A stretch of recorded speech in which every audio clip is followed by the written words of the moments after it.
believe it or not, it actually got worse. I have this conversation that I'll never forget. And I said, Wow. Did you see anything supernatural?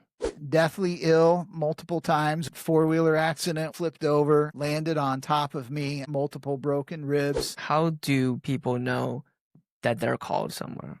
That's a great question. And they were able to purchase a building that years ago belonged to the king who tried to stamp out Christianity. What are some goals that missionaries usually set? Welcome to the Christian Ambition podcast, and today's guest is Pastor Dave Smith.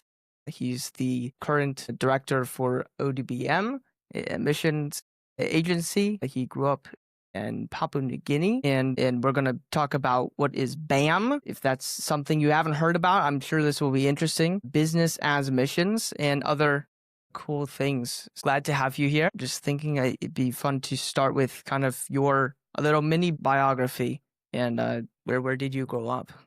Yeah. Well, first of all, thanks for the opportunity. Really appreciate it. So I was born in Philadelphia, Pennsylvania, but I didn't stay there very long. So my parents answered God's call for missions literally right after I was born. So they went into missionary training.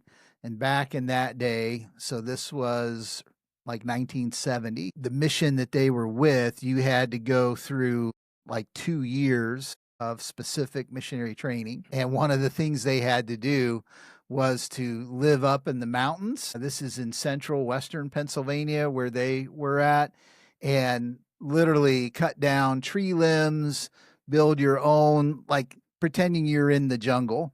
So I was just a baby at the time. They had to build a crib for me, and they didn't live there very long. I think it was just a matter of a couple of weeks, but it was part of their training. So my first 2 years of my life were my parents going through the missionary training, and then I was 3 years old when we moved to Papua New Guinea. So my earliest childhood memories are in the country of Papua New Guinea, growing up as a missionary kid, and from then all the way through high school. So we would come back occasionally for furloughs, things like that. But my growing up years were there in that country, which was pretty amazing. That is really cool. So how many years was that then? Well, from 3 until 17, which is when I graduated. So 14 years with some furloughs mixed in. Sure. But yeah, from first grade through 12th grade. And then I went to a MK boarding school, which was kind of the thing you did back then. In Papua New Guinea. In Papua New Guinea.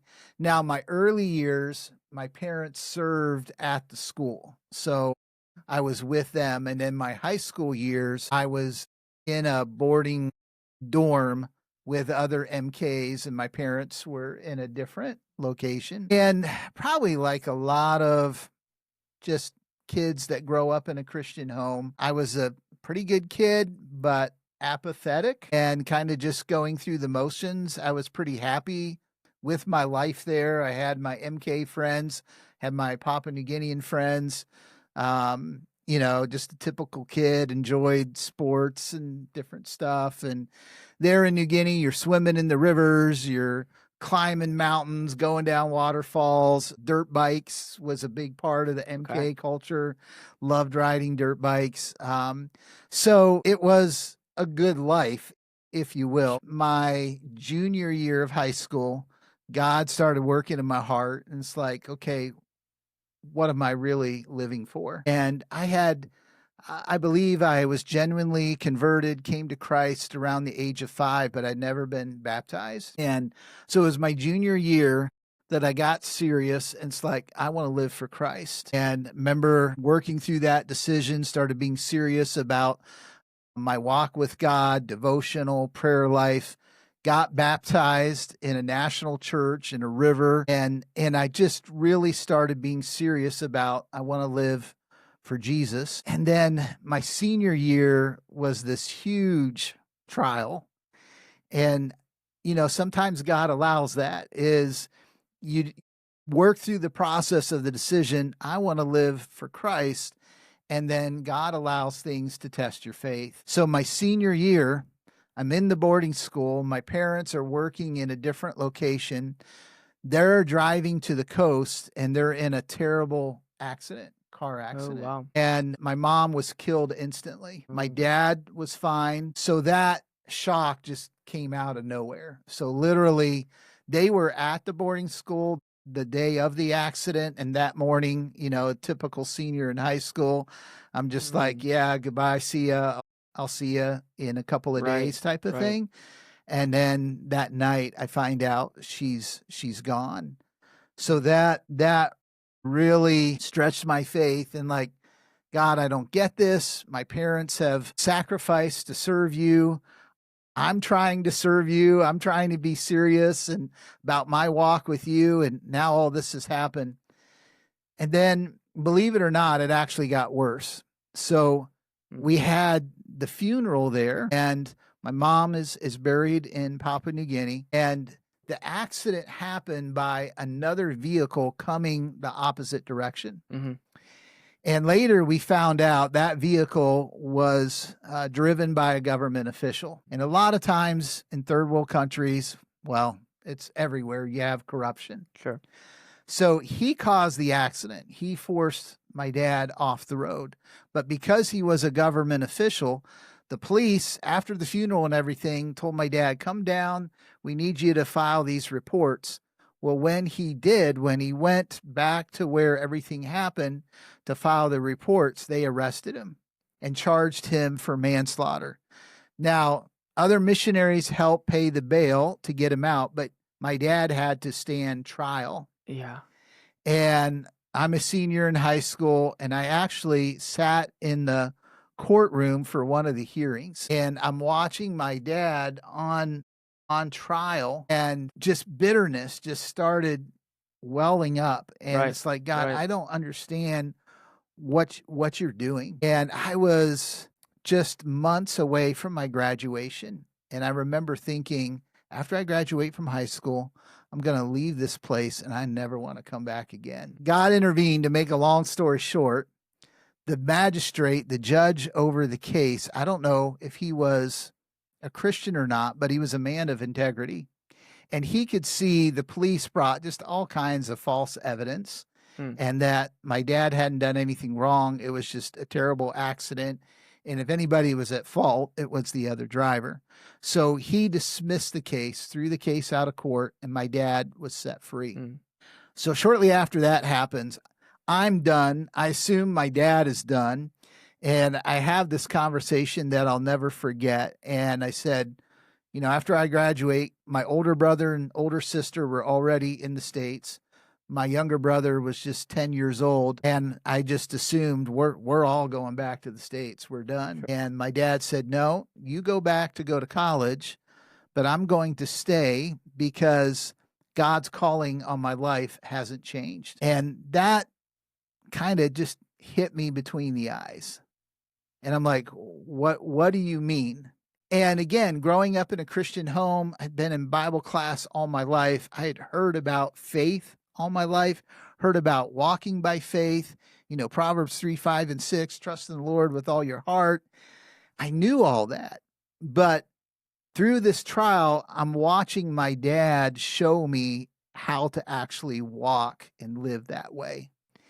And his testimony had a huge impact on me. And he said, your mom and I talked about this. We knew something like this could happen. And yet we were so convinced this is what God had called us to do. And he says, I'm still convinced. And so he actually stayed. A mission team from Australia came up. He met a single lady on that team. They end up writing letters, dating back and forth. Then he goes to Australia. They kind of date there, get married, and then came back and served as missionaries in Papua New Guinea for many more years. So that was my growing up years. Right at the end was a critical point in my walk with Christ. So I remember after I graduated, getting on the airplane in that little town in Papua New Guinea to come back to the States, going to college, looking out the window and praying and telling the Lord that if you want me to come back in missions, I'm Mhm. willing to do it. Mm. So that was just a huge critical point spiritually for me in my walk with the Lord. Sorry, it kind of got long there, No, but yeah. those years in PNG were very formative for me Yeah. spiritually. We'll maybe go back a little bit. Growing up in PNG, were you mostly in like, I guess, a bigger city, or did you then eventually go into more the villages type thing? Well, Papua New Guinea is unlike a lot of countries where you don't have the mass urbanization there. So the majority of the population is still rural. So I grew up around a small town that was a provincial capital. So province would be like similar Okay. to a state. And so this town would be like the fifth or sixth largest town in the country, Hmm. but its downtown would be like the size of a small college campus. Okay. So Okay. it's a small town. Yeah. Wait, what is the name of it? Goroka. Goroka. Okay. I have So heard of that, anybody yeah. out there that knows PNG, Goroka is kind of like this little town up in the mountains. They call it the Highlands, and it's kind of a hub for that middle mountainous region, and that's where I grew up. Now, at different times, we would go out to like deep bush into Okay. tribal areas. I learned to drive in a particular tribal area further up in the mountains. Growing up there, visiting other MK friends, flying in, bush planes, missionary Yeah. pilots into really remote areas, seeing where other missionaries were working. So I got a good dose of seeing the different facets of a missionary team all working together. Mm. Who were you sent under? What mission agency? My parents were with New Tribes Mission, Okay. which is what was called for many years. Today it's called Ethnos 360. They were the ones operating the planes, or operating Yes. those things?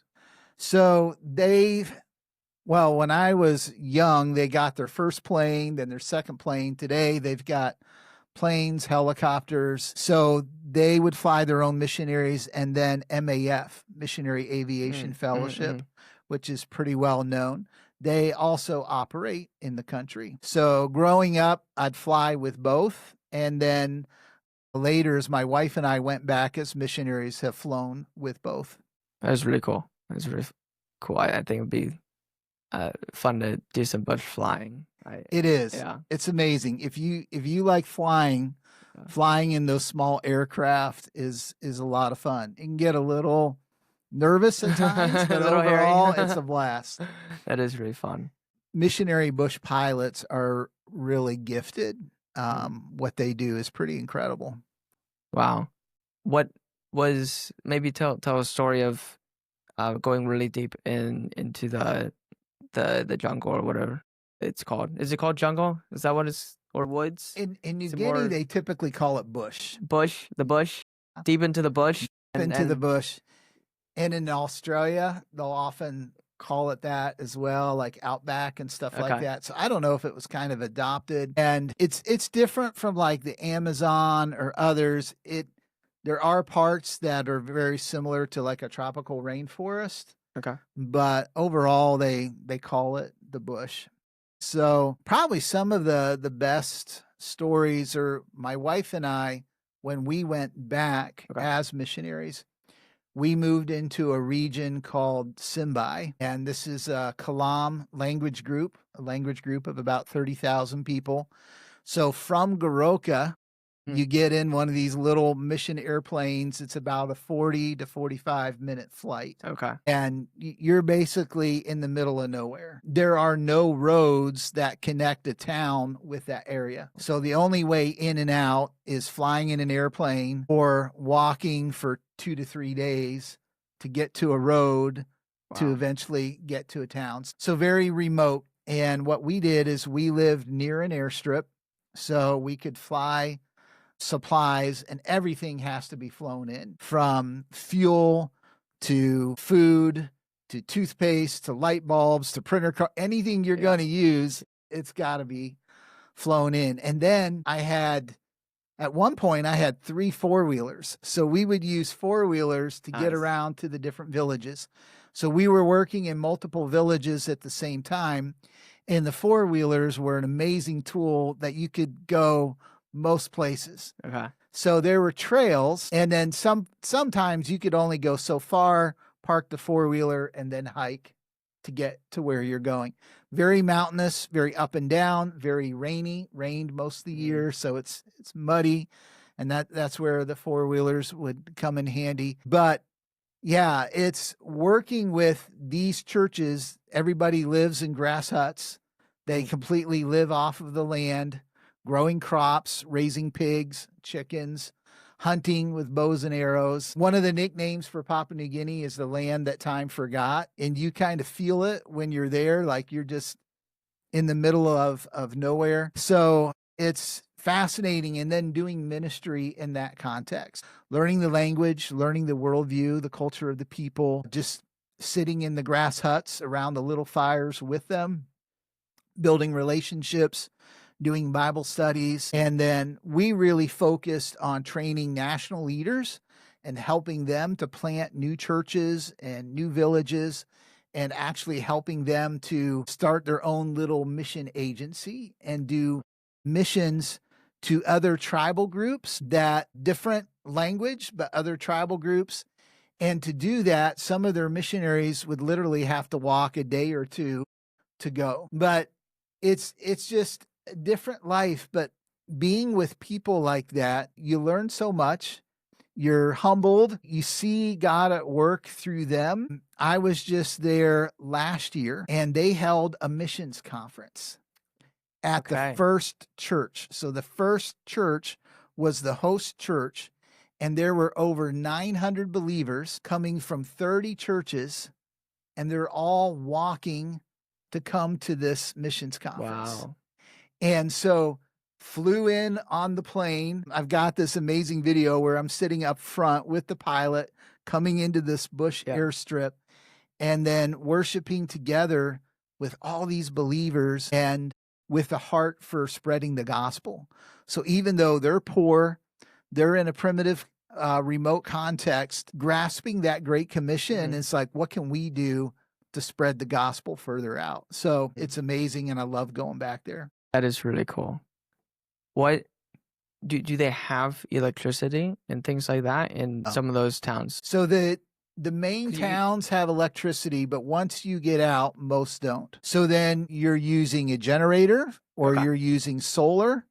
And like for us as missionaries, we use both. So we started out using generators a lot, and then as price of fuel started going up, we invested in solar panels, inverters. So you just live differently. You catch your rainwater off your roof, store it in water tanks or cisterns, have a filtration system for your water. And because we had so much rainfall there, that worked well. So you kind of have to just adapt to your context of, not having regular electricity, not having running water. But we would catch the water in cisterns, use gravity to feed into our house with solar panels to heat the water. Once you learn how to adjust, it's not too hard, and you get used to it, but it's just different than how we do it here. Why is it a country that time forgot? Like, is it because there's no natural resources, so nobody wanted to develop it? Or that's a great question. So James Cook discovered it when he discovered Australia. So he was a British explorer. Sorry, I can't remember what year. So Australia was discovered, and it's bigger, and New Guinea is just north of Australia. So Australia becomes a penal colony of England, and that's how it gets. Like Papua New Guinea and a lot of the other South Pacific islands were just kind of forgotten. You also have all these tribal groups, and many of them were cannibals. So that discouraged foreigners and explorers coming in. So John Peyton, if you ever read his missionary biography, he's known as the Scottish missionary to the South Seas. He faced cannibals, and other missionaries that were contemporaries with him lost their lives. So he was there in that same area of the South Pacific, I think modern day Vanuatu today. So that was one reason why you didn't. The Papua New Guinea, once you get interior, it's very mountainous, very rugged. So I mean, it's just hard. So I think some of the earliest British European explorers were like the early 1900s. So very little, even in the 17 and 1800s. So then you come up to World War II. And I would say prior to World War II, it was mostly unknown from the Western world. Well, in World War II, the Japanese are advancing across the South Pacific, and they're headed to Australia. So they were stopped in New Guinea, and this is after Pearl Harbor. The Americans joined forces with the Australians, and there was a lot of fighting in New Guinea. My uncle actually fought in World War II in New Guinea. Wow. So that was pretty amazing. And it was very difficult. So the Allies really depended upon the Papua New Guineans to help them in many respects, just carrying supplies and things like that. But they stopped the Japanese there and then pushed them back through the Philippines and back to Japan. So then after World War II, that's when things start, because they became a colony of Australia.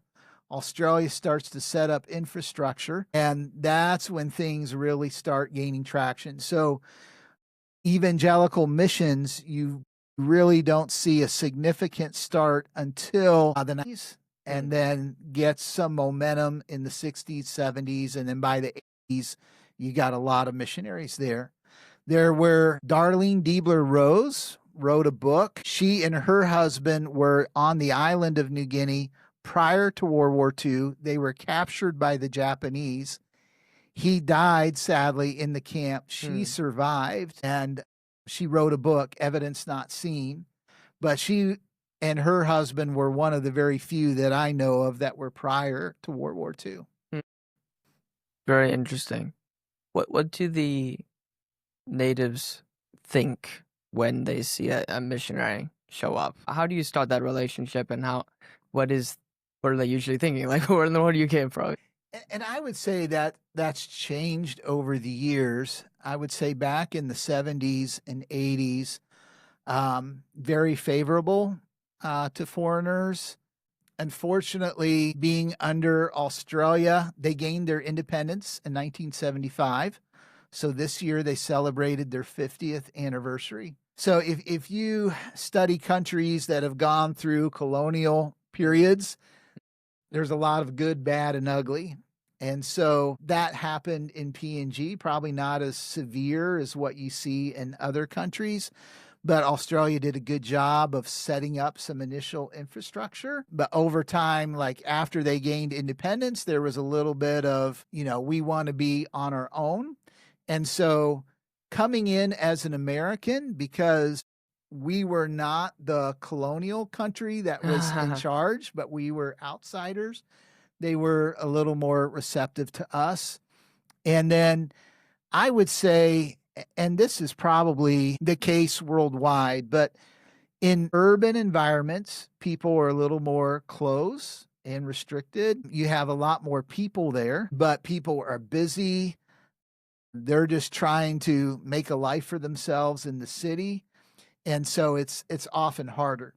You get out to the rural areas, the bush, as I called it, generally, and in Papua New Guinea, this was the case. People are much more receptive and happy that you're there because they know it took effort to get there.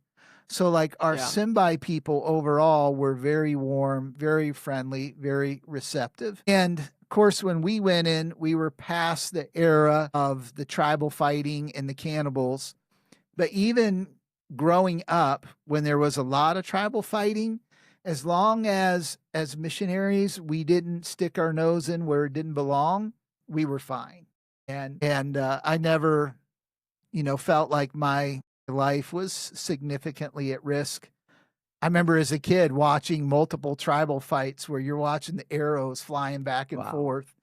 And that was pretty wild, and it could be potentially dangerous, but I would say generally they were happy that we're there as long as we stayed to ourselves and didn't stick our nose into their tribal issues and frictions. Now, the towns today and in recent years, you have crime issues. So you have people from the tribes coming to the towns, struggling to get jobs, struggling to make a living. So you have a lot more crime. You have gangs. So even now, going back to Papua New Guinea, when I'm in the towns, you got to keep your head on a swivel and be aware of your surroundings. When I'm in the bush, I'm relaxed, I'm comfortable, I'm hanging out, enjoying the fellowship with old friends. Is there an honor system in a way in the bush? Is that why you feel safe? It's just some areas, it could be more potentially dangerous, but it's, again, that they're just thankful that you're there and they understand it took the effort to get there generally. Now, Simbai, they know me. Yeah. And so because of the relationship, we were there for 10 years and able to build relationships. So it's like going home, and even those that aren't believers, that aren't in the churches that we ministered with, are always very friendly and happy that we're there. They have their own tribal authority kind of system, and they do have an honor system, especially for like elders and what they call the papas or the village leaders, things like that. So they have their own system of authority and structure and how things operate. So sometimes missionaries can come in and they will give you a tribal name. They'll kind of give you a tribal, this is your identity and how you fit with us. Sometimes it's more of, we just appreciate that you're here. And like, we were there for the sake of the gospel, for the sake of seeing indigenous churches planted, but we helped out in medicine. My wife treated more people than we could count. We would help with education. When the airstrip was, from rain or pigs, we would help fix it. We tried to be very involved in the community and participate and help however we could. And that really helped to build bridges with the people. And they appreciated that. Even though we're obviously outsiders, we're different, they really embraced us. And so that was a huge blessing. Did you see anything supernatural, perchance? Anything happen that was like that? That was definitely that's a fascinating question, because the people there are animus, so very much spiritist. And then when they come to Christ and are being discipled, they're adopting a biblical worldview. But even as they adopt a biblical worldview, and I'm talking about, pastors and church leaders, we still look at things differently. And like, to give you an example, one time a pastor and a church leader came to our place, and their church was about 20 minutes away by four-wheeler. They said, we've got a young lady, like a teen, maybe early 20s, that was attacked. And we're like, wow. My wife and I go to see her and to help. And so my wife is examining her and can't see anything. So we start asking questions like, so somebody came and attacked her? And the more we talked with them, they're like, no, it was a spirit that came and attacked. And so as missionaries, we're listening, trying to understand. And my wife, although not a lot of medical training, she got some bush medical training. So she's trying to, is there a medical issue? And she talked a lot about her stomach. And my wife's one, is it an ulcer? Is it something like this? So, and the church leaders were convinced, no, this is spiritual. And we just need to pray and ask God to defeat the demonic forces. Sure. And so as a missionary, you're wrestling with all of this. And I'm like, well, definitely pray. So let's pray. And, for all I know, there could be, they're definitely more sensitive to that side of spiritual warfare than honestly I am. So I'm like, I don't want to just say no to that. I want to listen to that. But then let's also look at some medical things too. So in these things, I often try to both hand approach. As I was trying to understand, many of the pastors, their dads practice witchcraft regularly. So they grew up, and the stories they would tell me would make the hairs on my neck stand up. Yeah. Now, some of the things that they talked about in demonic activity in witchcraft, I never saw specifically. I remember one time I was in a church teaching. I had a young man with me, was teaching late. So we had to hike 30 minutes to get back to the four-wheeler. And then it's like an hour ride on the four-wheeler. So the sun's going down by the time we get to the four-wheeler, and it's getting dark. And the guy, the young guy that's with me, he's riding behind me on the four-wheeler. All of a sudden, he just grabs me. He says, "Did you see that?" I'm like, "What?" He said, "That was a sanguma," which is like a spirit. It could be a witch doctor. It could be an evil spirit. And I'm like, where? Because, I'm having grown up there, I know this world is real. So I had many situations where I didn't exactly see some of these things, but I believe that a lot of it is thwarted by the presence of the gospel and by the churches that were established. I believe years before we were there, Satan and his forces ruled. So there was so much demonic activity. So a lot of those things, I've seen God answer prayer in healing and protecting. I had a situation where another young man and I were hiking Sunday morning to go to a village to preach. And it was early in the morning, and this warrior who's all dressed up, he's got his face painted, he's got the feather sticking out of his hair, he's got this huge bow and arrow. He's coming down the mountain, down the trail towards me, and he's actually doing a war whoop like they would do when they're ready and fighting each other. Yeah. And I'm like, this is so bizarre, because you'd never see just one guy. And it was just, he stops probably 15, 20 feet away from us. We stop. We're just looking at each other. He puts the bow in his arrow and points it straight at my chest. And I'm just there freezing, praying like, I don't know what's going to happen. He snaps the bowstring, but holds on to the arrow and turns around and just runs off. The young guy that was with me starts laughing. I said, "Why are you laughing? This isn't funny." And he's like, "Dave, they're just trying to intimidate you." So we'd see a lot of things like that. I got sick, deathly ill multiple times where it was just God protecting me. I was in a really bad four-wheeler accident where it flipped over, landed on top of me. I had multiple broken ribs.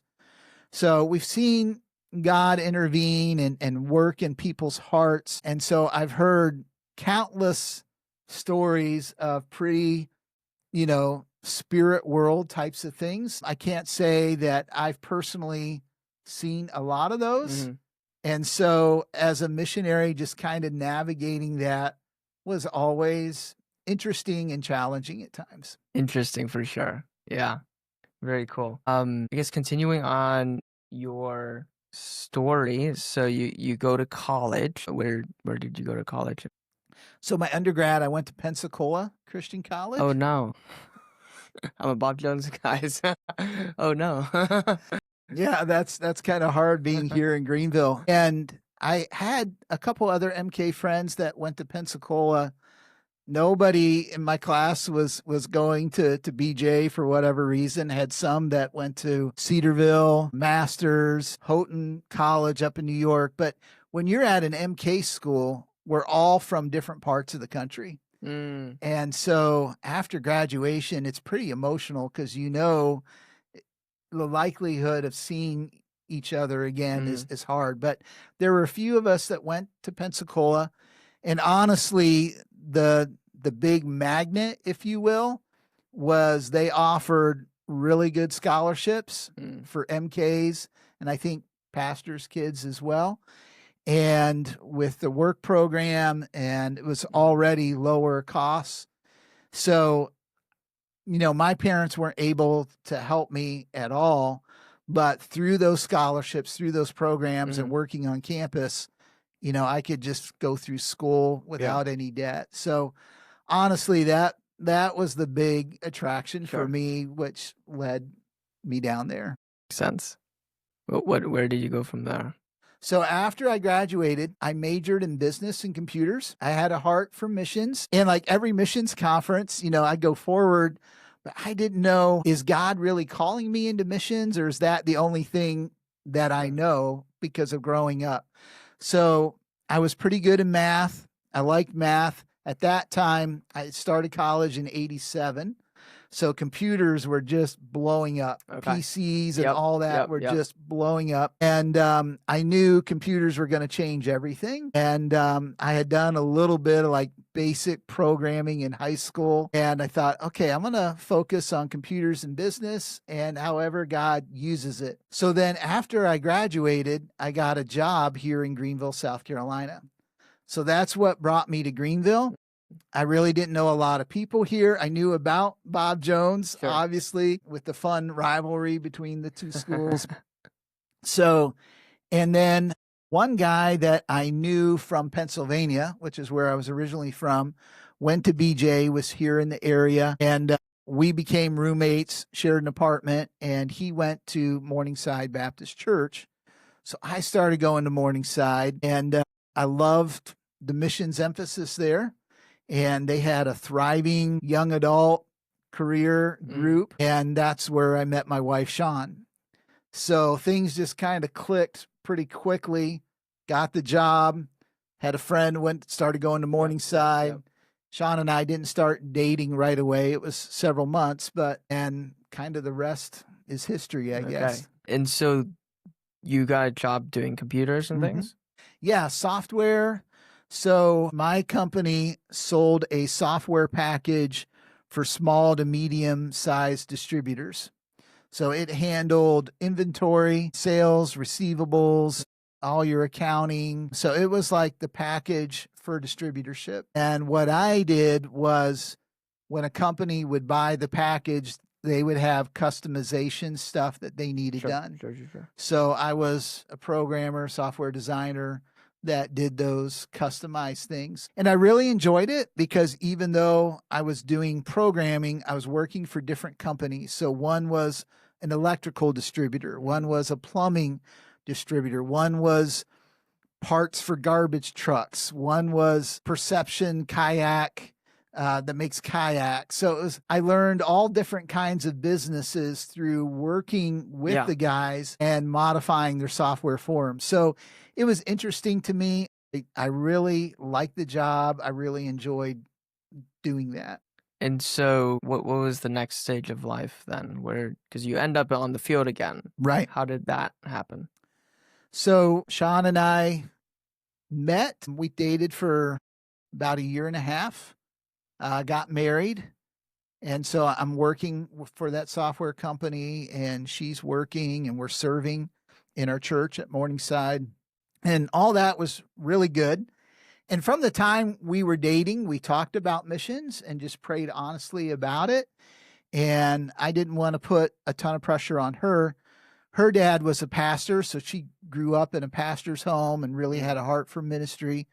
So we just prayed about it together. And then a year after we were married, we did a survey trip to New Guinea. And my dad and my stepmom at that time, they weren't able to come to the States for our wedding. So we go there, and that was the first time for them to meet her, for her to meet them. My older brother and his wife had already returned to Papua New Guinea, and they were serving as missionaries. So we visited in different areas with different mission agencies, and we're just praying, God, if you want us here, show us where and what capacity and what do you want us to do. So we talked with multiple mission leaders about different ministries, different ways we could serve. But I was talking with my brother, and he was ministering at a Bible college. And that's when we heard the Simbai story for the first time. So even though I'd grown up there, I knew nothing about this people. And the gospel had gone in through one of their men who had gone to the coast, heard the gospel, come back. He's just telling the gospel message just as simply as he can. Wow. And I'm not sure that he was ever a true believer. And that's another discussion.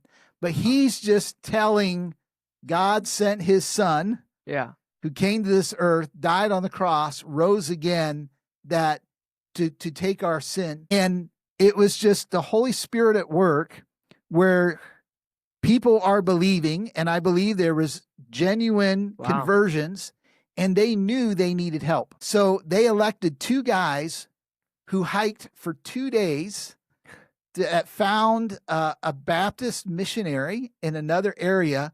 And they're like, we've heard this gospel message. We believe, but we need somebody to come teach us. I mean, just that's phenomenal wild. story. Wow. And the missionary was like, wow, I'd love to help, but he had his full ministry. Yeah. So he tells them about the Bible college where my brother was at.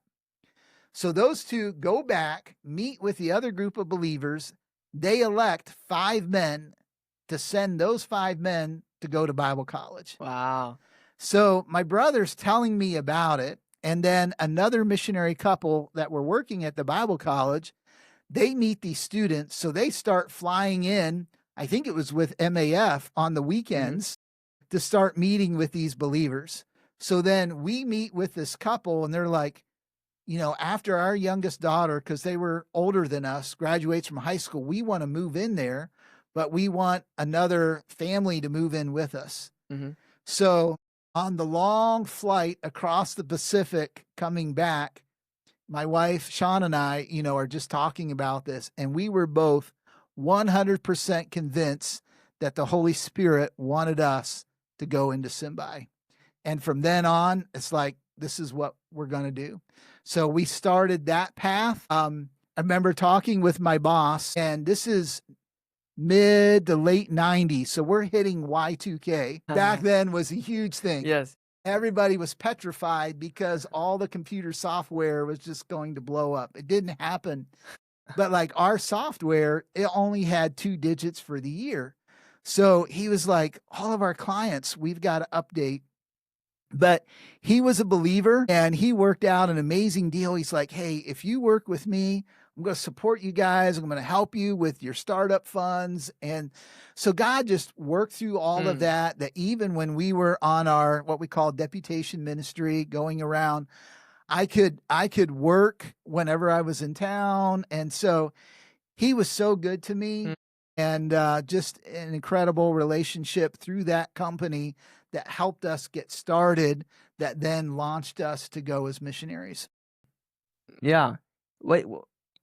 So you said the calling was really clear, and what does that look like? What does that feel like? How do people know that they're called somewhere? That's a great question, and I know many struggle with that. And I said the calling was really clear, but that was at that moment after that trip. The years before that, so from college to after college, and there was 1 year after college where I was kind of floating around a little bit, and I just didn't know. I mean, I would pray and say, God, I don't know where you want me to be or what you want me to do, and I'm just looking for his leading, and it was tough. So we went through, I would say, a few years of where we're looking, and it wasn't clear. And we just kept serving where God had us, taking baby steps, just continuing to pray. I remember when I was single, before I met Sean, I was considering missions. I was talking with new tribes who my parents were with, just didn't feel peace about it.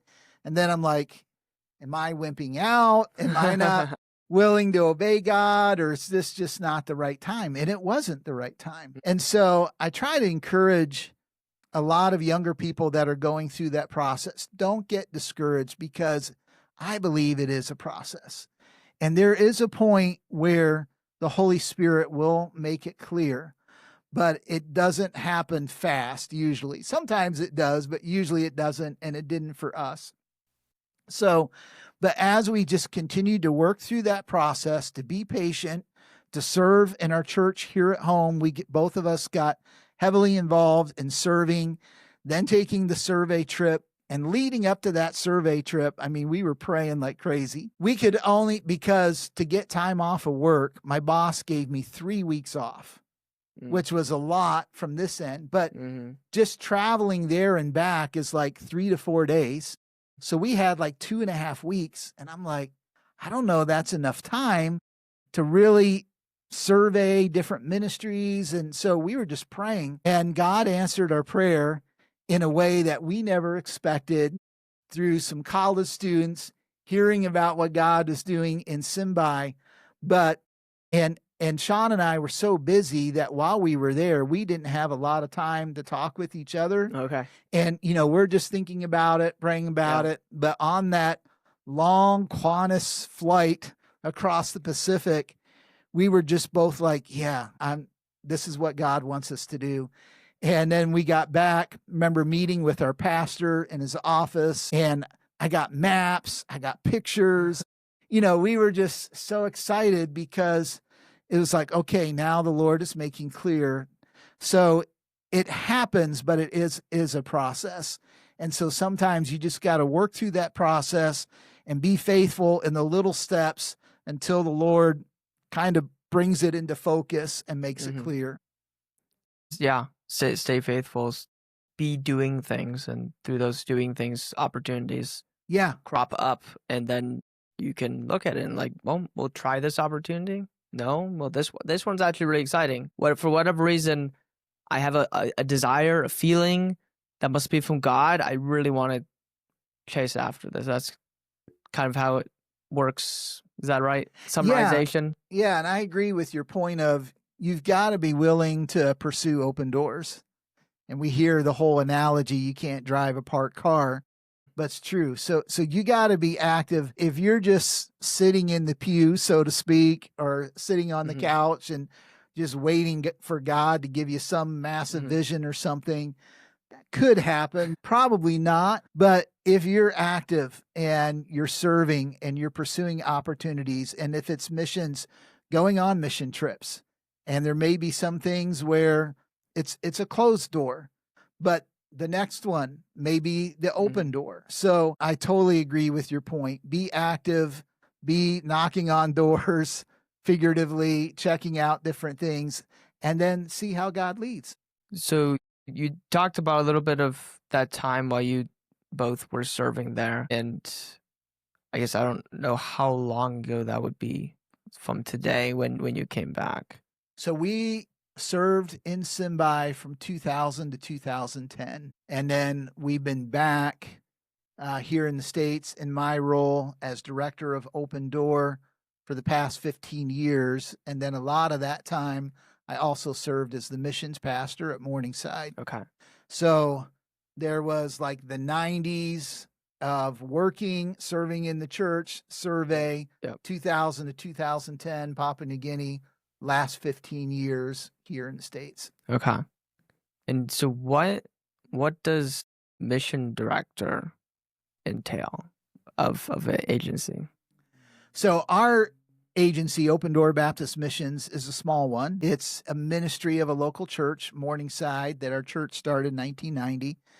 So we've had in the neighborhood of like around 40 missionary units, which would be a family or a single. So we're smaller compared to other larger agencies.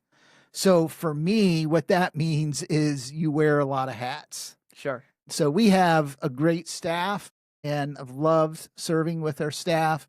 But in my role as director, you're preaching and teaching on missions. You're meeting with young people, students, college, seminary, young adults that are interested in missions, doing teams, helping those that are interested kind of work through the process. We're doing admin stuff for missionaries that are on the field. Sometimes it's helping them through with government paperwork. Sometimes it's like, we need a letter from our agency saying this so we can get the visa or the qualifications or whatever. So it's just handling all kinds of things. Sometimes it's just being a listening ear. Sometimes it's giving counsel. It could be a family situation. It could be a ministry situation. It's developing new things like BAM, what we'll probably Yeah. talk about later. So it's just a lot of different things. And I've enjoyed it because it doesn't get boring and you never know what you're going to do in a day or a week. It's just always different stuff. My favorite part is actually going to the field, visiting the missionaries or working with national partners, helping in different ways, whether it's teaching, training, coaching, just encouraging. So that's always been my favorite part, is getting out of the office, going to the fields. And for me, growing up and serving in New Guinea, the opportunities to go to Africa, to go to Cuba, to go to all different parts of Asia, I just love that. So That is really cool. so that's been amazing.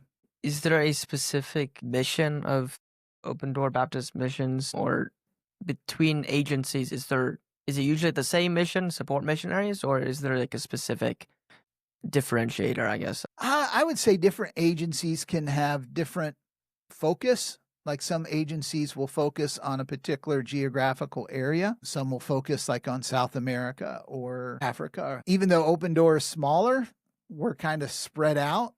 So we've had two primary focuses. One is church planting out west. So we've been engaged in planting churches in Utah, Nevada, Arizona, Washington State, and then planting churches globally. So the mission started in 1990 when the Iron Curtain came down. And the idea was God's opening doors in Russia and Eastern Europe at that time that had been previously closed. So for me, in my role as director, trying to find ways, being creative to find ways to get into tougher areas. Now, we serve missionaries all around the globe in some restricted areas and some that aren't that restricted. But we've tried to keep that as a thrust or focus. Okay, maybe we can't do this, but what can we do? Maybe it's partnering with national partners.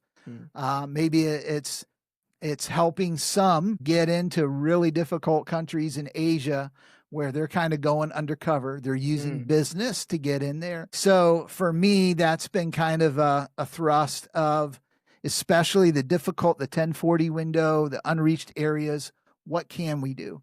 It's slow going. Sometimes it gets discouraging. Sometimes there's setbacks, but we've tried to be consistent in what can we do. And are most of your missionaries from Morningside, or did they come from other places? It's a mix. So we do have quite a bit from Morningside, but I would say the majority are from other like-minded churches. And what does partnering with national partners entail? That's a great question. Who are the national partners? What does that mean?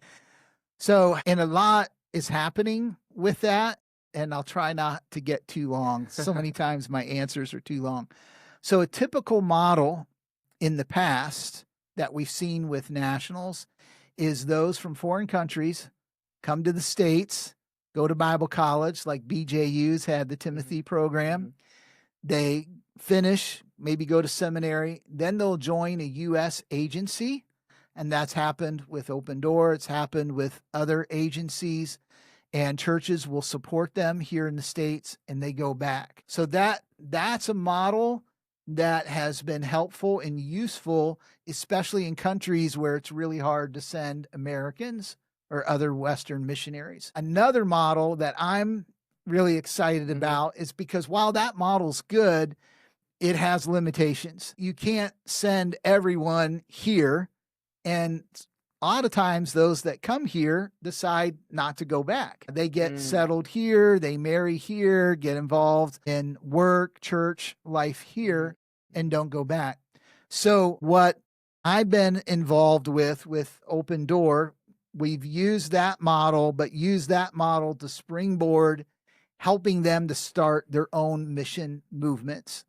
So in these countries within the 1040 window in Asia, coming alongside the churches that are there. Mm-hmm. A lot of them have started their own Bible colleges, so help those Bible colleges to improve. They're training their own young people in country. Now help the pastors, church leaders.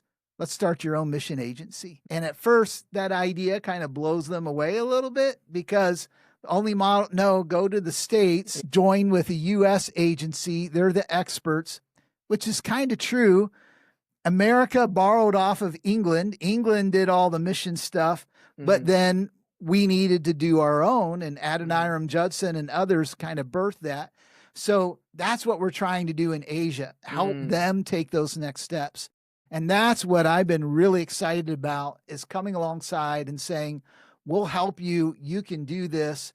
And now they are training and sending their own. You can answer to your question. Partnership is happening in two different models. I think both are good. Both are helpful. What I would say is use this earlier model to build on this new model, because this new model doesn't have the same limitations. It's sustainable. They're sending their own missionaries to some of these really remote regions. And I go there and I feel like I'm back in Simbai, but they're there living among the people, reaching them with the gospel. And it's just really exciting to me. Does it also help because those people know all the geopolitics in a way, like the local, like also just the intercultural aspects, just naturally that they've grown up in there, so that probably helps with reaching in more natural way, maybe. And what I've seen over the last 10 years as I've been partnering with them is initially you've got believers from one part of an Asian country going to another part. So you've got some cross-cultural stuff happening there. So sometimes maybe it's the same national language that they can use, which is really helpful because they know the national language. An American typically doesn't, but they're learning some culture stuff. But then what we've seen in recent years is with these mission efforts, kind of the second model B is as they're reaching these tribal people and these unreached people, they've developed a discipleship program where they disciple them intently and then training them to be missionaries. So now they're going back to their own people. And what you're talking about, they know not only the national language, they know the mother tongue, the tribal language, they know all the politics, the worldview, all the stuff that's going on. So we're seeing these different phases in national partnership where our role is we're encouraging, we're equipping, sometimes we're helping with projects, whether it's they've established a campus to do all this training. So we've helped with projects with the campus, projects with one people group had 10 families come to Christ, but they were rejected by their relatives. So we help them buy a land of property that they've started their own Christian village. We sent them like these little tractors and agricultural stuff and seeds to plant so they can provide for themselves. We've helped them start like laundry businesses, car wash businesses, small schools. So trying to help them in multiple ways. And we've just seen it explode in all kinds of different models and ways that it's happening. So it's pretty cool in the many different ways that we can partner with them and see them develop and expand the missions work that they're doing. That is really, really exciting. That is fun to hear how things are multiplying. There are more. What is the verse about? We need more workers in the harvest and multiplying.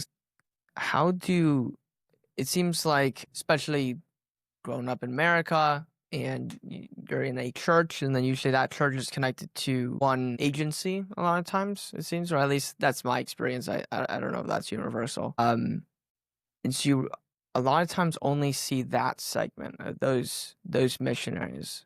Which is exciting to hear. Like there's other mission agencies and there's a much bigger picture that a lot of times we don't see. Is there a lot of between agency collaboration? Is that, I guess, necessarily? Is that helpful? Is it good that everybody has their own? I don't know. Now you're asking great questions. I would say that is growing and developing. So it used not to be, and I'm not saying that as a negative, but growing up and even our years of service, thinking back in these early thousands, each agency kind of did their thing. And like growing up in Papua New Guinea, I was with New Tribes. There was a Baptist mission in town, ABWE, that had the Bible college, who my brother was with. Well, their MKs would come to our school. And so we would have fellowship, interaction, maybe a little bit of partnership, but it was pretty rare. And so that's pretty normal that you join a U.S. agency. And for a lot of missionaries, you go through your candidate school training, you pick your field, you fly to your field, and here's your team. And sometimes that works well, sometimes it doesn't work well. And you've probably heard one of the greatest reasons for missionary attrition, missionaries coming off the field, is interpersonal relationships, because it's similar when you work for a company, that team is there and you're joining it. But in missions, it's ramped up a lot more because it's not just work. It's your passion, it's your conviction. And then depending on the country and the setting, a lot of times you're living almost with each other. So like our partners, their house was just a stone's throw from our house. We could hear our partner when he sneezed. I mean, you become family. And we spent a lot of time talking with each other before to say, hey, how compatible are we? So a lot of that happened. So to your point, there's a group called Fellowship of Missions. So for our circle of mission agencies, more conservative, independent Baptists, so I'm with Open Door Baptist Missions. You got Gospel Fellowship Association in town. You got Baptist Mid Missions. You got IBM Global, Biblical Ministries Worldwide, Gospel Mission for South America, EMU. So we're all part of this group called the Fellowship of Missions. And it's just that. It's a fellowship. We get together for what you could call a conference once a year in September, but it's around fellowship. But what that has developed, which I think is really good, is a camaraderie and appreciation. And even here in Greenville, there's like 4 of us that we would get together for lunch occasionally just to pray together. And I found that what has started to develop is a real camaraderie, especially young people that may be talking to me. And I can tell, okay, you may not be the best fit for us, but you'd be a great fit for EMU. Jeff Davis is a great friend of mine, or Mark Battori, or now it's John Crocker with GFA. So when I started, the GFA guys were a big help to me when Jeff came to EMU. So we've been really intentional through the FOM to build relationships. And some of the partnerships as far as working together, some of that is starting slowly, and I think each agency has to work through that. For us at Open Door, because we're smaller, a lot of our missionaries serve on teams with missionaries of other agencies. Interesting. Now, they're like-minded, and sometimes they're on teams with national partners too. So even within the FOM, I can think of 3 or 4 other agencies that we either have missionaries currently partnering with some of their missionaries or have had partnerships in the past. So where we didn't used to see as much of that, we're seeing more of that. And when you talk about BAM, because I know the mission leaders have had these discussions. So to do BAM, it's better with the team, but to find a team and build a team completely within your own mission is hard to do. You're seeing team formation happen more at seminary level or training, like through Radius or a program like that. Radical has one in the country of Georgia, where you're going through intense missionary training for 6 months, 9 months. You're seeing team formation happen. You figure out who you like to work with and same vision, and you're like, It's more organic. It's Yeah. not just, here, you go here, you Yeah. show up, find out. Then, and those they're just training. So then a lot of times these teams will decide together the agency. But we've also talked about, would it be possible to develop BAM teams with interagency teammates? And I'd say that's probably still being worked through. Okay. And some agencies will feel more comfortable with it. We feel more comfortable with it because we've been doing it for a while. Other agencies are like, they're not close to it, but you have to establish ground rules. For Sure. some agencies, it's kind of new. What are those considerations? What are the topics that you're having to talk through? People are thinking about what is currently preventing that from happening. Well, within the FOM, we're all, working off the same doctrinal statement and coming from the same hermeneutic philosophy, more dispensational approach. So all that groundwork is there. But then you get into the nuts and bolts. So if you're talking about a BAM team, a church planning team, on music and those practical aspects, you've got to work through. How important is it to mastering the local language? For some, that's that's really important. For some, it's like, well, what if we do this? We use English, ESL classes. So it's just things like that you've got to talk through.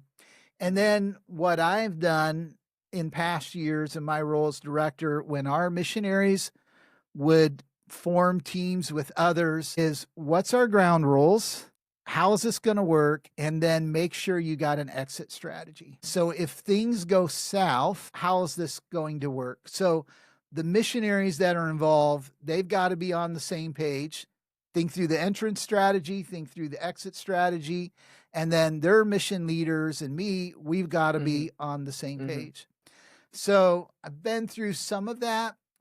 What I found works better is if there's one mission agency that's clearly the lead.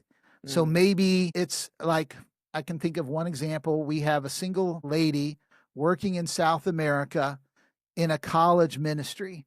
That college is a ministry of another mission in FOM, really good mission. So they're the lead. They're the clear lead. Our missionary is working with them. And as long as everything's going good, and I remember talking with one of their leaders a couple of years back, they're like, yeah, she's great. Our missionaries love her. Everything's good. Yeah. Well, if things would go south, it's obvious this is their ministry. Our missionary is going to have to leave. Our missionary knows it. I know it.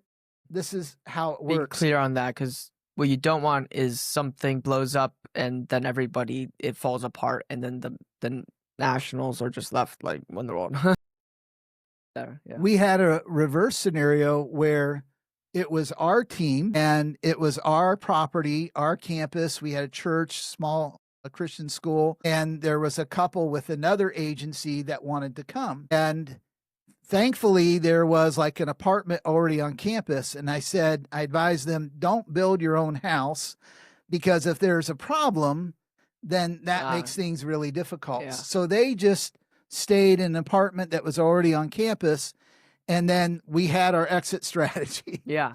So as director, I'm thinking I'm all for partnerships as long as, we talk through things. And then if something does go south, we can pull apart with still being friends, without causing any problems, and make it a Paul and Barnabas thing. Sure. Where God still blesses and uses both. So I think it's possible. I think it's growing. I think we're going to see more of this kind of thing happening. You just got to do your due diligence. Yeah, that's really cool. Do you want to take like a short break, and then we'll talk about BAM? All right, sounds good. Cool. Ready? Yep. All right, and we're back again. So we've mentioned BAM a few times, and a little, story on my experience, and then we'll define it.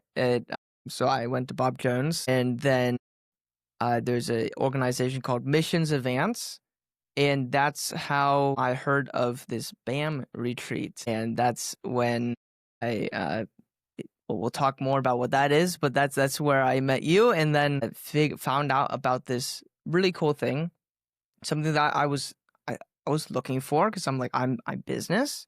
I don't feel called to missions, but I still feel that the Great Commission is for all of us. How does this work? So please tell us, what is BAM? Yeah. So kind of the principles of business as mission, or BAM, we can say has been around since the Apostle Paul, and probably like back in the 80s, tent making. That was kind of the key buzzword. I don't know that BAM was used much back then. BAM was kind of developed later. But of course, we see the Apostle Paul, along with Aquila and Priscilla, they were tent makers. And I don't know where or how he learned that trade. It's kind of fascinating, but he depended upon it as he was traveling as a missionary. And sometimes he was supported by other churches, but a lot of times he wasn't. So he used this trade to kind of support himself. And then he connects with Aquila and Priscilla, and they're in the same trade, and they become believers. And so they become these incredible partners. It also builds upon the theology of God created work, God created wealth creation. And, you know, just you think about wealth creation, that's a pretty amazing, there is no limit to the possibility of wealth. And that happens through business and good entrepreneurship and things like that. And this is a God thing. And so many times in our traditional Christianity, we've put this wall between what we deem sacred and what we deem secular. And when we talk about occupations, it's a lot of times that way.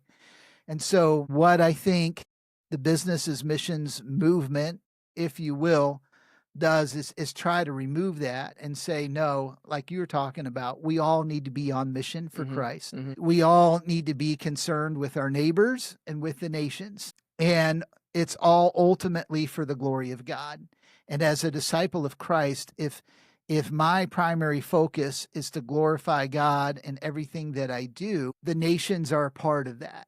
And so using business, using my career, using the things that I'm passionate about, how God has gifted me and made me and what I'm good at, whether it's accounting, engineering, medical, culinary arts, whatever it is, using that not only to provide for my family, but using it for the furtherance of the gospel. I really think we see that in Scripture. I really think that was God's intention.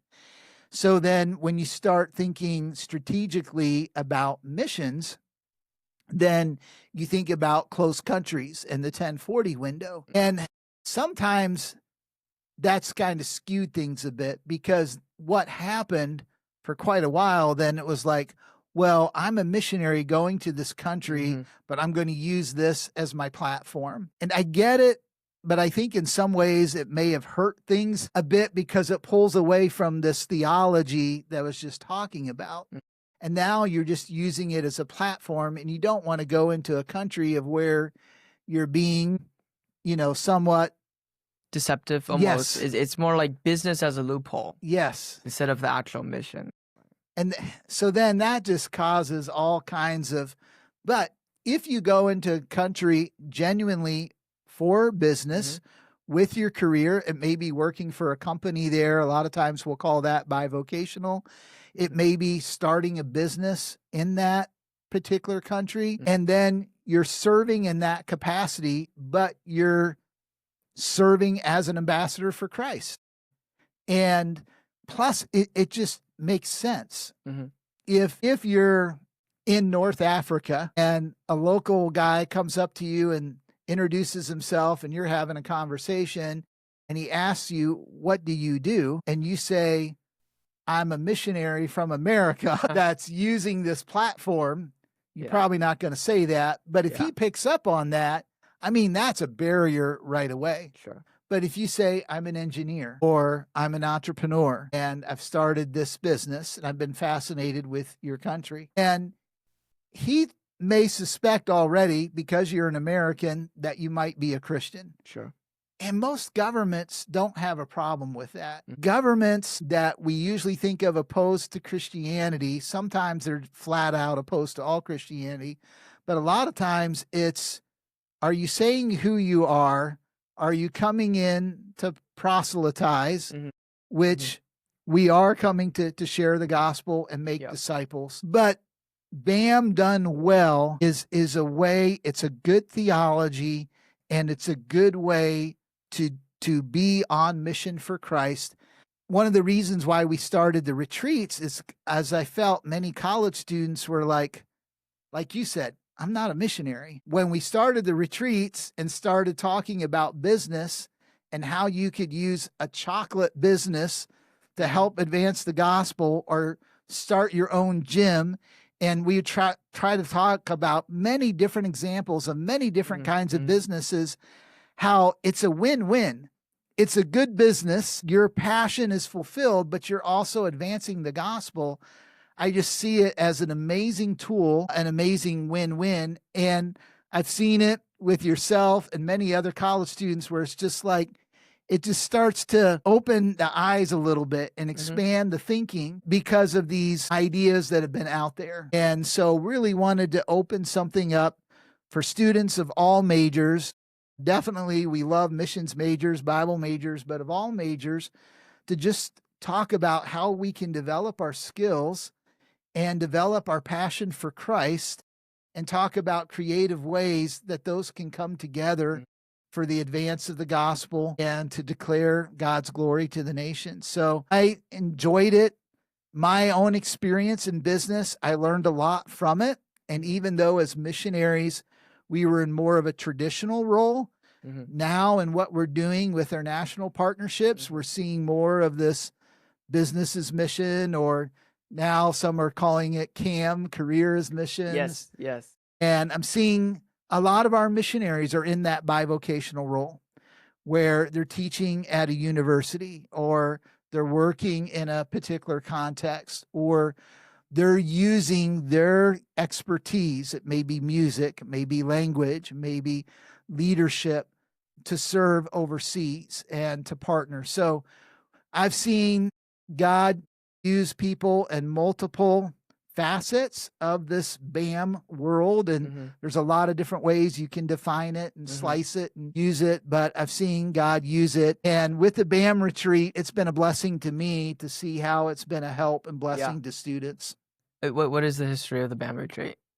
It started with discussions at Morningside and Open Door. So Pastor Josh Crockett, who's been heavily involved at BJ, and then Dr. Nathan Crockett, who's a theology professor, but an extraordinary entrepreneur. And we were just talking about, because we would be on campus during Missions Week or Reach Week, and we love that, but it's like, we need to find another opportunity to connect better with students. We wanted to build relationships with students, find out where they're at, how we can help, and then help them to expand their horizons.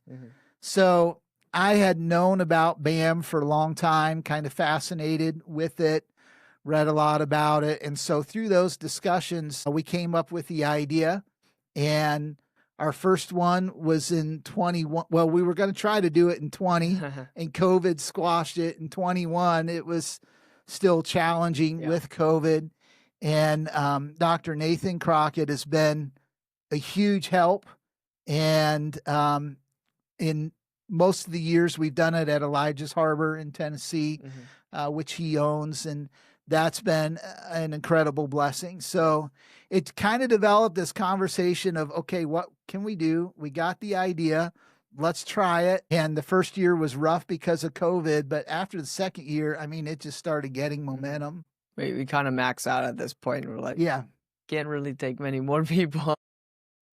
And I think we've got a pretty good group because if you have too many, it's hard to have the interaction which you've seen and experienced. So I think we're kind of in a sweet spot, but maybe the way to grow would be to start more retreats.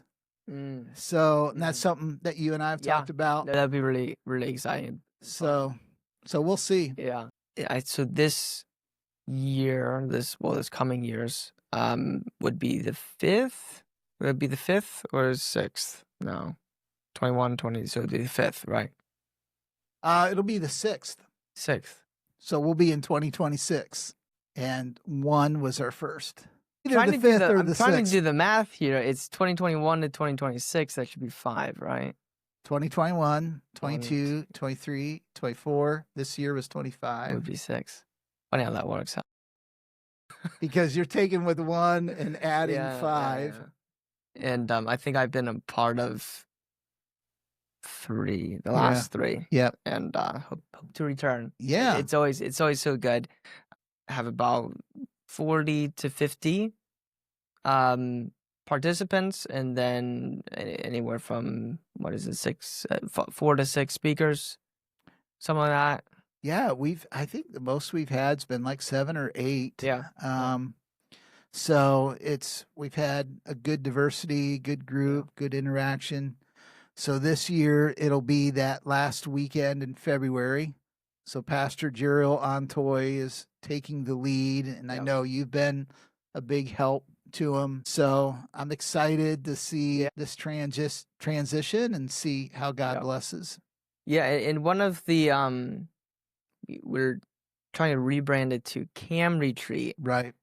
From some feedback from last year, we were able to invite some other majors than just missions and business majors, and there was some pre-med and some engineering, and on the ride back, I was talking to them, and they were like, "Well, we see that this is for us, but coming to it, they didn't think it was for them." So like, well, I'm not a business.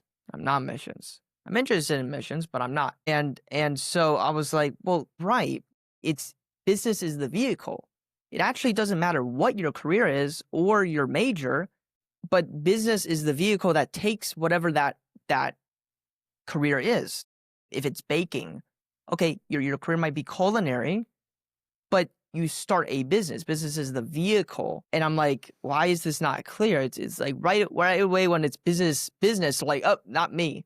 I'm like, no, that's so anyway, so we're trying career. So hopefully is a more open, so people don't immediately be like shrink away from it. Like, I don't do business.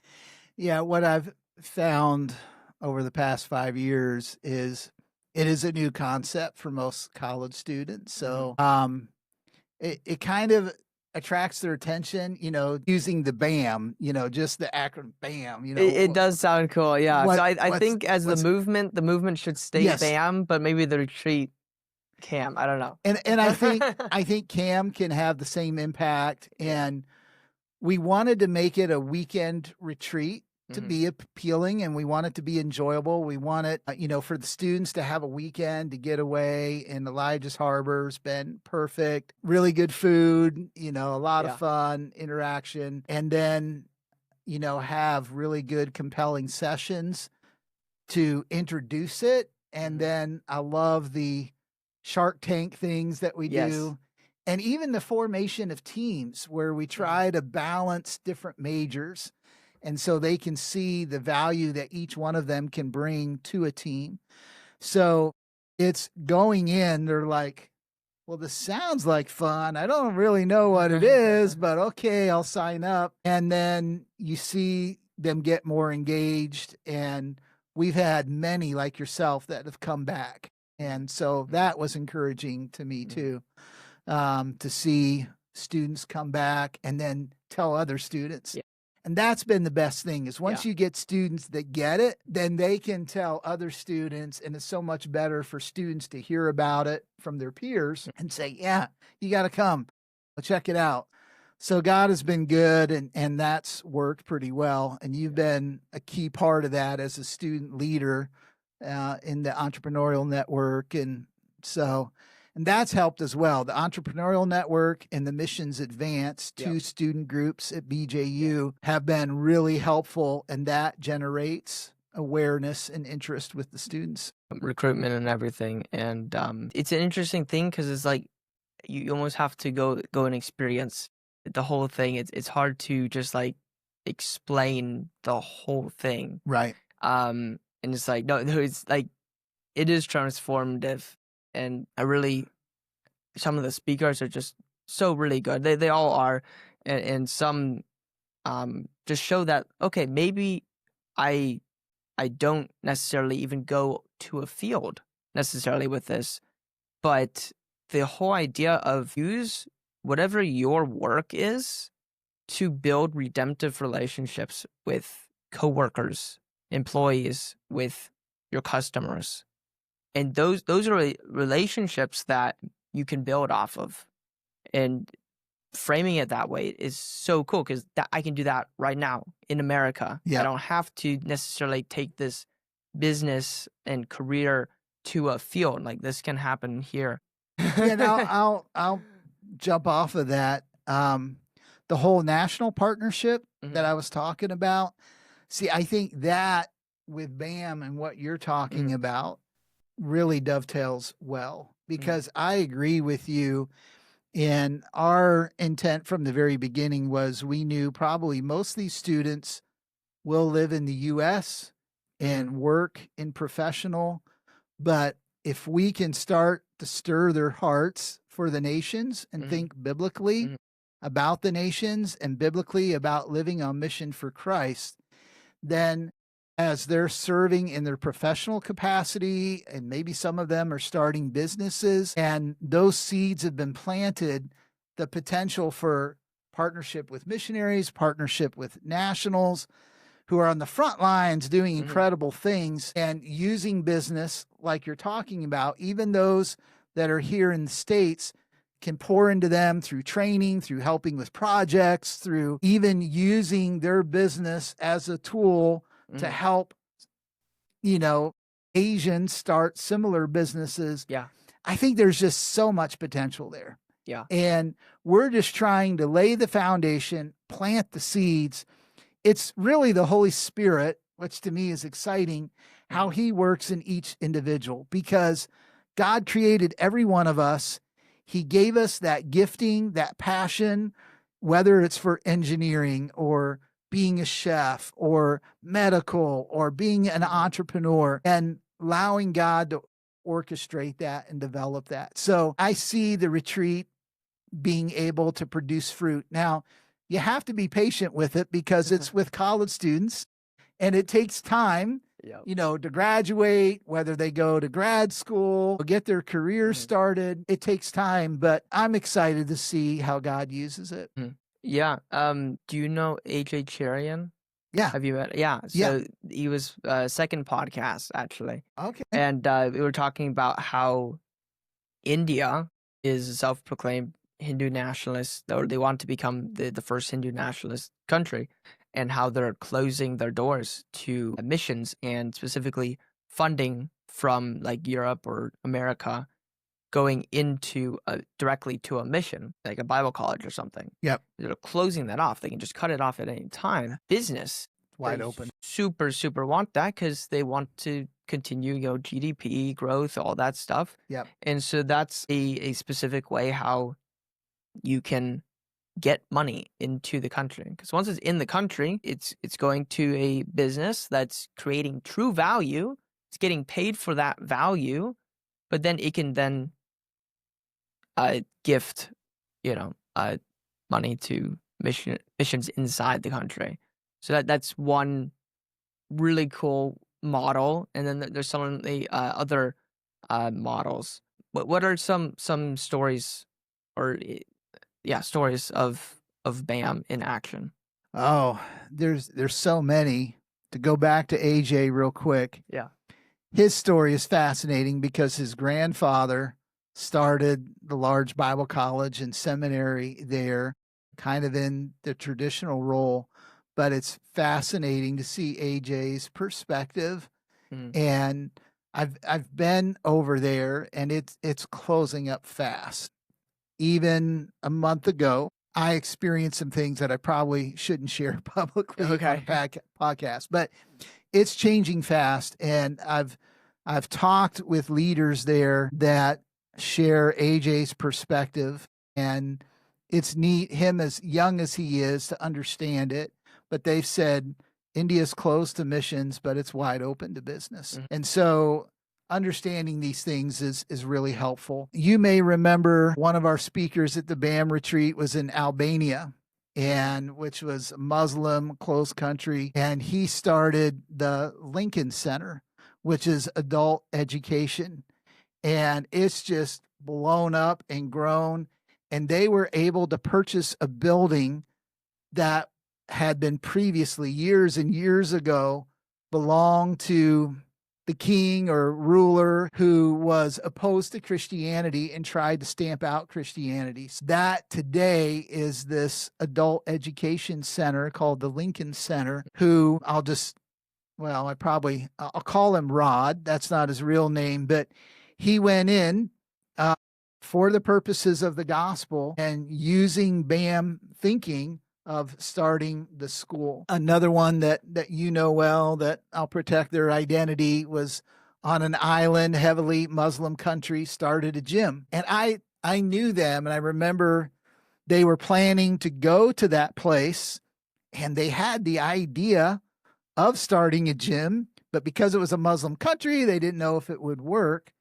Well, I knew of a missions pastor of another church here in town who had some connections in the Middle East, where they had started a gym in a Muslim country in the Middle East, and it worked pretty well.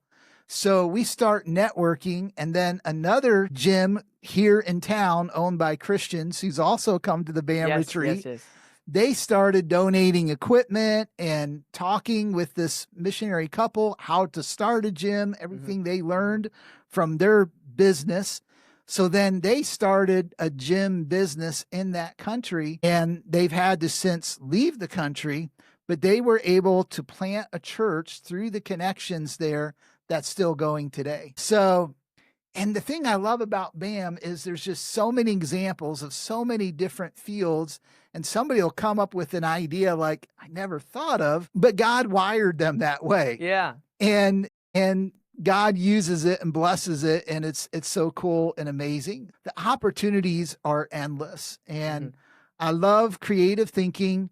We want to stay within the boundaries of good doctrine, of the gospel, of Scripture, but within those boundaries that Scripture gives us, there's just so much creativity and options. So that's what I like about BAM. Yeah, it is cool. And like the way business works is you're able to, if it's done well, it can grow exponentially a lot of times. You're reinvesting the profits, and you can grow your impact and the people you interact with at a really fast scale.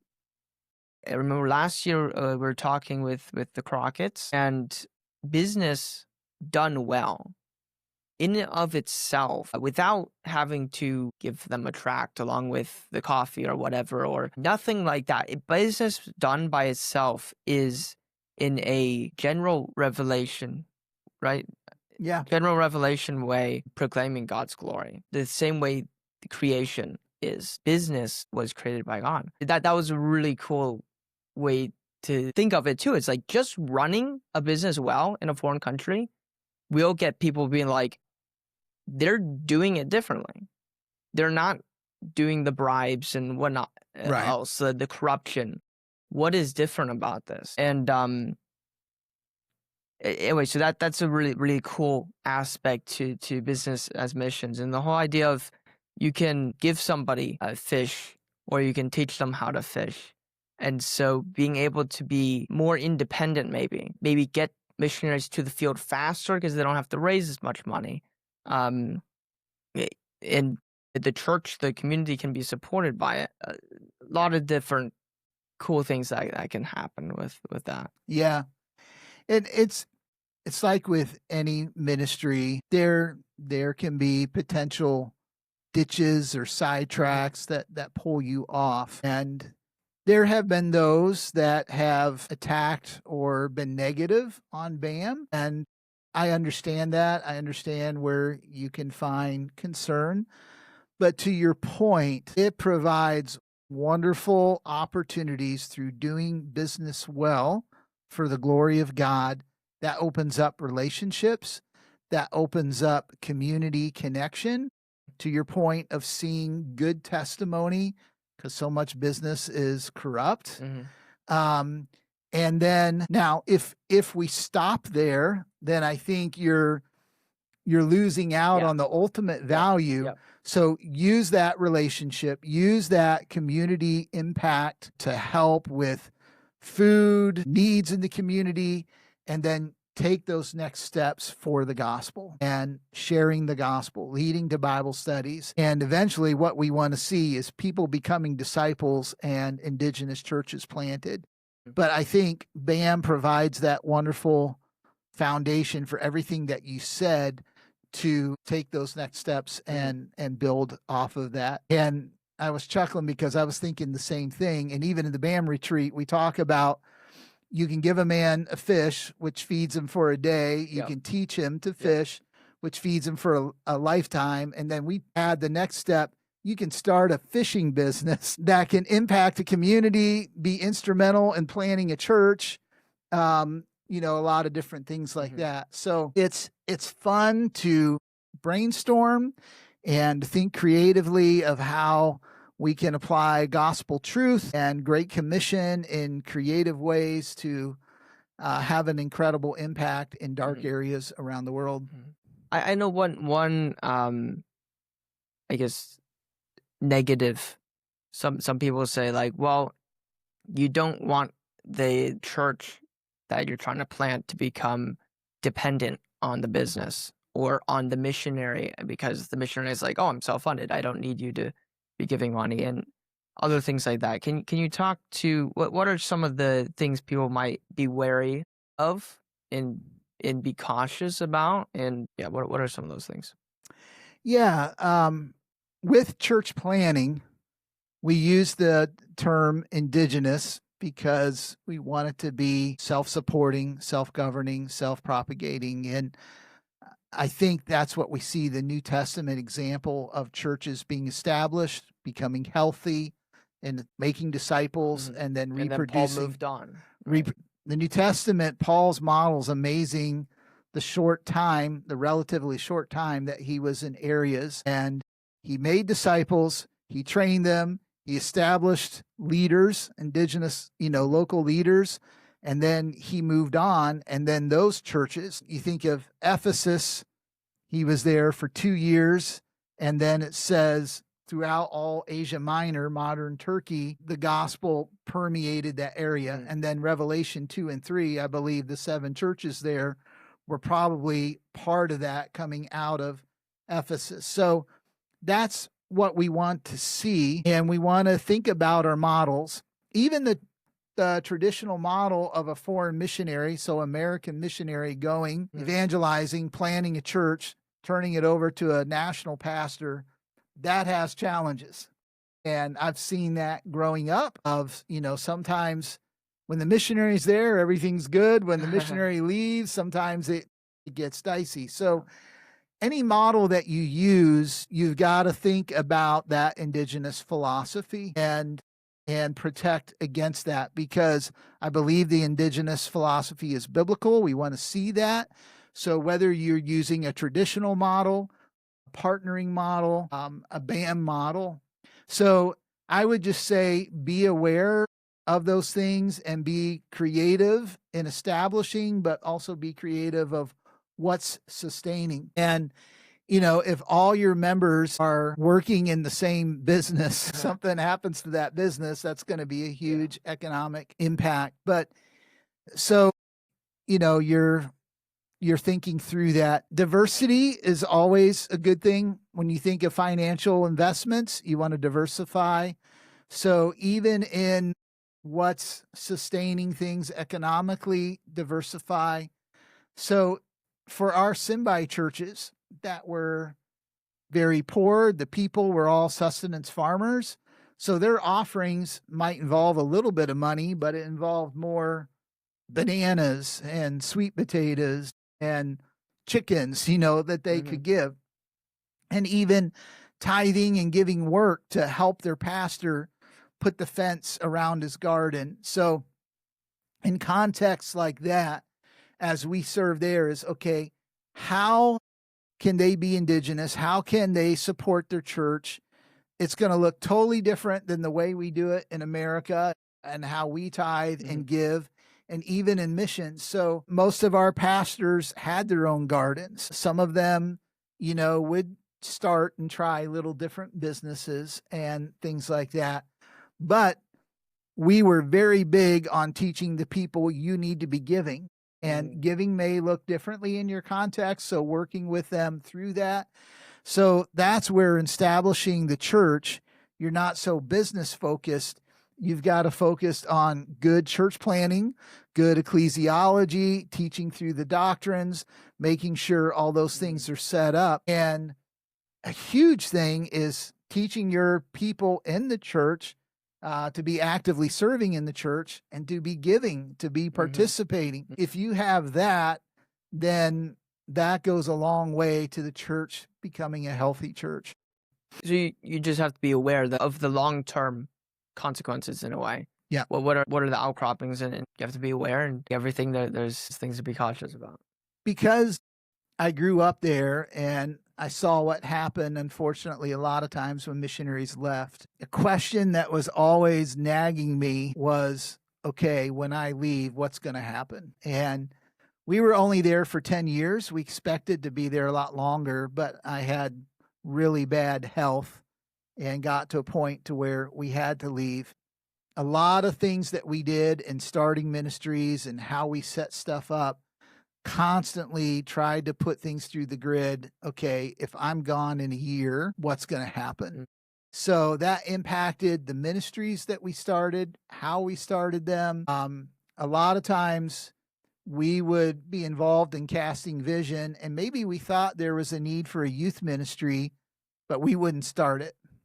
So we would talk about it and pray. And then a lot of times what happened, God would put it on the heart of a young pastor or somebody in the church that would come and share that. And then boom, we're on that. We're investing in them. Yes. Because if we start it, and whether we got to go on furlough or whatever happens, so many times it falls apart. But if we can be patient and not get out in front of the Holy Spirit and see a local believer, and we start pouring into them and encouraging them and maybe provide training and coaching and help them get started, but it's their ministry, then when we leave, it can go forward. And then even the economics of it, like we would do camp, but how we did camp and how ministries did camp in the town was very different. Campers are in big grass huts.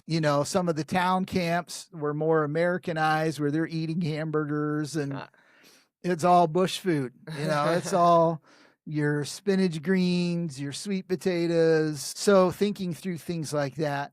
Now that's more in a missions context, but I would say the same would happen in a business context of where you're thinking through indigenous contextualize for that business, for the church and the ministry. And for us, our ultimate focus is that church planning. Okay, how can we do things with the business that's not going to interfere or hinder the church planning?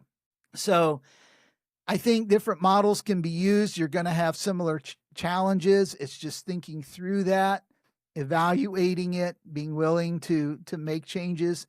Sometimes you just try things, see how it go. I would always say, if you got to punt, you punt, to use a football analogy. So there's some things we tried for a while. All right, this ain't working. So let's look at some other possibilities.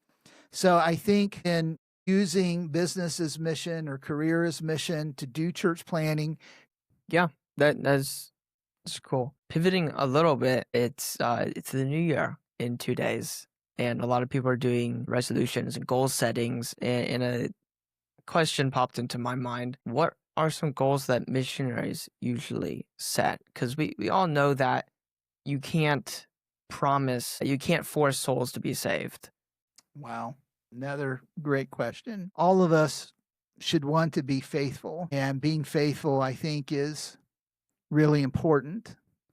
But then I think it's helpful to ask the question, faithful at what? And so I think in any field, including missions, accountability is helpful. So for our mission, we're interacting with our missionaries. One of the things we ask them to do, which sometimes they're not a big fan of, is we do an annual report. And I've started working on mine. So some will do them in the middle of the year. We allow flexibility. I do mine, at this time of year. And we ask them to have ministry goals for the year. So typically like 5 to 8 key ministry goals and then personal goals. And then they report. So like for me, I pulled up looking at mine. These were my goals for 2025. How did I do? So I rate. I accomplished the goal. I've made some progress, but still got work to do, or that one just fell flat. And then also personal goals. So personal goals, spiritual growth. It could be health goals. It could be continuing education. It might be if you're learning language, that could go either way. It could be goals for your family, things that you want to do. It could be, I want to read so many books this year. I want to be more disciplined in that area. I want to be more disciplined in exercise and my physical health. Ministry goals take a lot of forms based upon the ministry context itself. It could be a numerical goal of whether you're in a school ministry of so many students or a church. As far as like measuring success, that's delicate because fields vary. If you're in a heavy Muslim context, and we see this from the missionaries of the past, the William Careys, the Adoniram Judson, the Hudson Taylors, that, just was really tough, but the foundation they laid was just so critical for missions going forward. So in my role, I think as director, one, it's very important for me to know my missionaries, to not just look things on paper, but to know them. And I tried to make an intent of visiting them in person. That always helps. You understand their context better. You're hanging out with their family. I would always ask for time to spend time with their disciples. And I love doing that. So those that they're pouring, and sometimes there was a language barrier, but a lot of times my missionaries would let me spend time with their disciples, and I'm asking them. But the experience that I had in missions really helped me to know, okay, what's surface, what gets a little deeper, and are they being faithful in digging the soil, knowing the language, understanding the worldview, understanding the culture, putting in the hard work of evangelism. One of our missionaries called it dogged evangelism. You just gotta plow and be thinking, if you're using one method and you're just banging your head against the wall, do you have the ability to think critically and biblically to say, okay, what are some other good biblical approaches and methods that we can try? So seeing that kind of faithfulness of not just being there and being present. And again, growing up, I've been in missions my entire life, and I've seen it when missionaries have checked out. And sadly, that does happen, and where they're just basically kind of punching the time clock. So you don't want that. If they're engaged and plugging away and doing the things that they need to be doing and making changes to try different things, and certainly we want to help with that. That's what I'm looking for. And then balancing that with understanding, okay, this is the context they're in.